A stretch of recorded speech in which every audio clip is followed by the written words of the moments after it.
हमारे चैनल को सब्सक्राइब करिए, बेल आइकन पे क्लिक करिए हमारे वीडियोस सबसे पहले देखने के लिए। नमस्कार मित्रों, स्वागत है आप सबका एक बार फिर से हमारे YouTube चैनल पे। मेरा नाम है शुभम शर्मा, आप देख रहे हैं कुंडली का ज्ञान। मित्रों, जैसा कि आप सब जानते हैं, हम अपने इस YouTube चैनल पे करते हैं आपकी जन्म पत्रिका का विश्लेषण।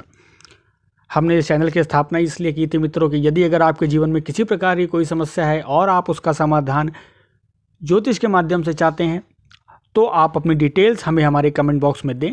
हम आपकी जन्म पत्रिका का विश्लेषण करके उसका वीडियो जल्द से जल्द अपलोड करने का प्रयास करेंगे।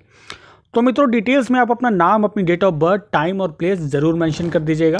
तो मित्रों, अपने इस वीडियो में हम करेंगे एक और जन्म पत्रिका का विश्लेषण। साथ ही साथ हम ये जानेंगे कि कुंभ लग्न में ऐसा कौन सा योग होता है जब लग्नेश प्रबल होकर के विदेश यात्रा के योग बनाते हैं। तो मित्रों, चलिए चलते हैं अपने आज के वीडियो में। और अपने आज के वीडियो में हम करेंगे निलय राज जी की जन्म पत्रिका का विश्लेषण।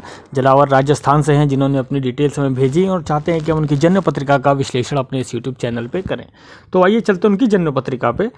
तो मित्रों, आपको एक कुंडली दिखाई दे रही होगी आपकी स्क्रीन पे। 11 नंबर से शुरू होती है कुंडली है, यानी कुंभ लग्न की कुंडली है। और कुंडली के लग्न के स्वामी बनते हैं शनि, और शनि विराजमान है मित्रों कुंडली के 12वें भाव में। आपने अक्सर मुझे मेरे वीडियोस में ये बोलते हुए सुना होगा कि किसी भी लग्नेश का 6, 8वें, 12वें बैठना अच्छा नहीं माना जाता है। बिल्कुल सत्य बात है मित्रों, परंतु कुंभ लग्न एक ऐसा अपवाद लग्न है जिसमें यदि अगर लग्नेश अपने से 12वें बैठे तो वो अच्छी स्थिति में होता है, क्योंकि लग्नेश अपने ही घर में होता है, शनि अपने ही घर में होता है। और शनि यहाँ पर मकर राशि में मौजूद है, इसलिए इस कुंडली में शनि यहाँ पर विदेश यात्रा के योग बनाते हैं। 12 डिग्री के हैं, कुंडली के लिए अति उत्तम है, विदेश यात्रा निश्चित रूप से होनी है। साथ ही साथ मित्रों, शनि यहाँ बैठ करके थोड़े एक्सपेंसेस में वृद्धि करेंगे, खर्चों में वृद्धि करेंगे। आदमी का जो एक्सपेंसेस है वो इलेक्ट्रॉनिक आइटम की तरफ बहुत होता है, मोबाइल, कंप्यूटर, लैपटॉप, इन सब चीज़ों में आदमी बहुत एक्सपेंसेस जो हैं वो होते हैं। अब आगे चलते हैं कुंडली में। कुंडली के तीसरे भाव में जहाँ पर 1 नंबर लिखा है वहाँ मंगल विराजमान है। यहाँ पर मंगल भी स्वग्रही है। मंगल पराक्रम के भाव में स्वग्रही हैं। भाई बहनों से प्रेम रहेगा और पराक्रम की कोई भी कमी नहीं रहेगी। मंगल को जो है वो सेनापति कहा जाता है, सूर्य को जो है वो राजा कहा जाता है। और मंगल सेनापति होकर के पराक्रम के भाव में जब स्वग्रही हो जाते हैं तो पराक्रम और अधिक होता है। साथ ही उनकी दृष्टि पड़ती है भाग्य स्थान में, तो भाग्य स्थान को भी, भाग्य में भी वृद्धि करते हैं।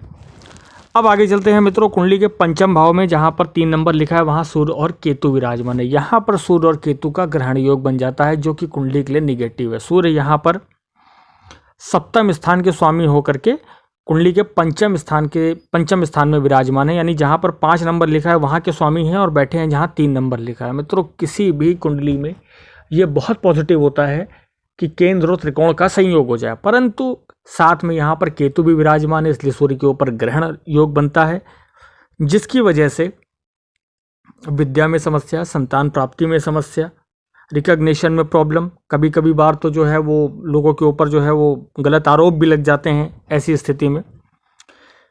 अब इसके बाद मित्रों आगे चलते हैं कुंडली के 6वें भाव में जहाँ पर 4 नंबर लिखा है वहाँ पर बुध और शुक्र विराजमान है। कुंडली के 5वें भाव के स्वामी हैं और साथ ही साथ कुंडली के 8वें भाव के स्वामी और विराजमान है कुंडली के 6वें भाव में। 5वें भाव के स्वामी एक योग कारक प्लैनेट 6वें भाव में आ जाए, निगेटिव पॉइंट है, जिससे योग बनता हो वो आपका गड्ढे में चला जाए ग्रह, तो ये कुंडली के लिए अच्छा नहीं होता।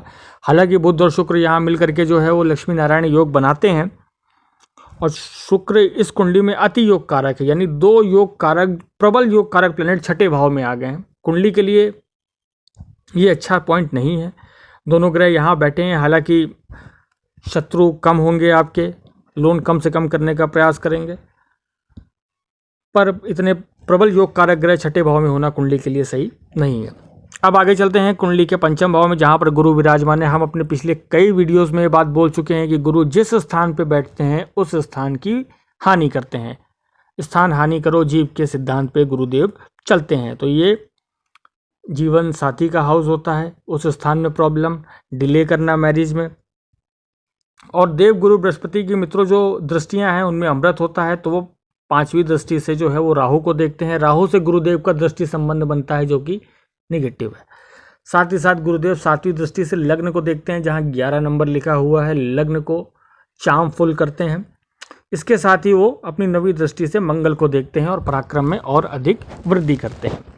अब आगे चलते हैं मित्रों कुंडली के अष्टम भाव में, जहाँ पर 4 नंबर लिखा है चंद्रमा, यहाँ नीच राशि के हो जाते हैं। नीच का चंद्रमा होना जो है वो अच्छा नहीं माना जाता है। दिमाग में ऊट पटांग ख्याल आना, ऊट पटांग चीज़ें करने की कोशिश करना, साथ ही कर्म स्थान में है तो गलत कर्मों की तरफ भी इशारा करते हैं।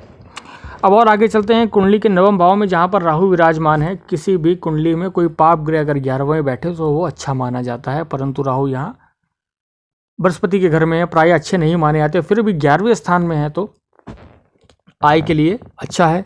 संगत थोड़ी सी जो है वो अच्छी नहीं हो सकती है, संगत से आपको सदैव, बुरी संगत से सदैव बचना होगा।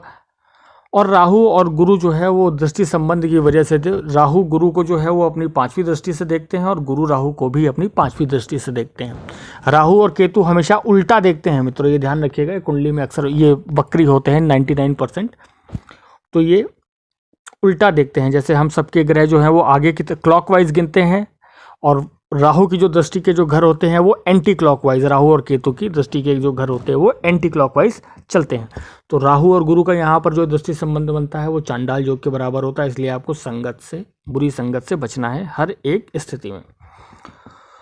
और 12वें हाउस में मित्रों शनि विराजमान है। हमने आपको पहले ही बताया, लग्नेश, कुंभ लग्न एकमात्र ऐसा लग्न है जिसमें लग्नेश का 12वें बैठना इतना निगेटिव नहीं होता। शनि अपने ही घर में आ जाते हैं, पॉजिटिव बनते हैं, विदेश यात्रा के योग खोलते हैं, एक्सपेंसेस अधिक मात्रा में करेंगे, इलेक्ट्रॉनिक की तरफ बहुत ज़्यादा रुझाव होता है ऐसे व्यक्तियों का। तो मित्रों ये था इनकी जन्म पत्रिका का विश्लेषण।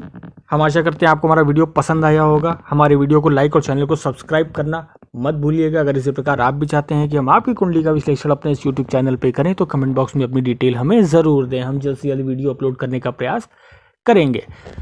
तो मित्रों तब तक के लिए हम आपसे मिलते हैं अपने अगले वीडियो में। बहुत बहुत धन्यवाद।